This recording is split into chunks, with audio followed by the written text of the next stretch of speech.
Hey everybody, welcome back to another video. Today I'm going to be showing the fire alarms I built. I have a pull down one, a Lego one, and here, let's get started. Alright, so first up we got our pull fire alarm. It doesn't make noise, so you pull it down, that activates it, and then the light goes off. And I also have this key and it to reset it, you put the key into the hole and turn it. The hole's gotten a little bigger, I don't know why, but then you turn it and then you pop that back up to reset it. And then the leg, sorry if this is going to be a short video, by the way. That's what it looks like. I made it out of construction paper, red construction paper. I wrote that.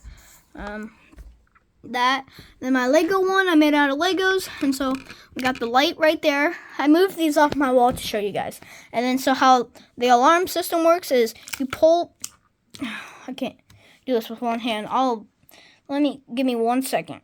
Okay, I got that off. And so you kind of just pull it off.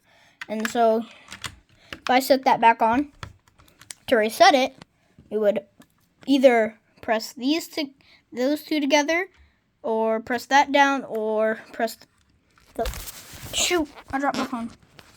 Or you can go under here to the little like panel access and shut it off. And this way you can go like this. And let's see.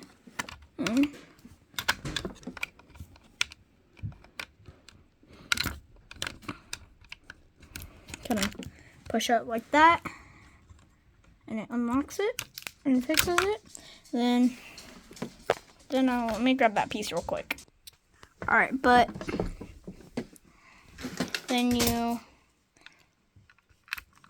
clip it, and when you pull the fire alarm, this can spin. You have to manually spin it, and then the little fire symbol. Thank you guys for watching this video, and peace out.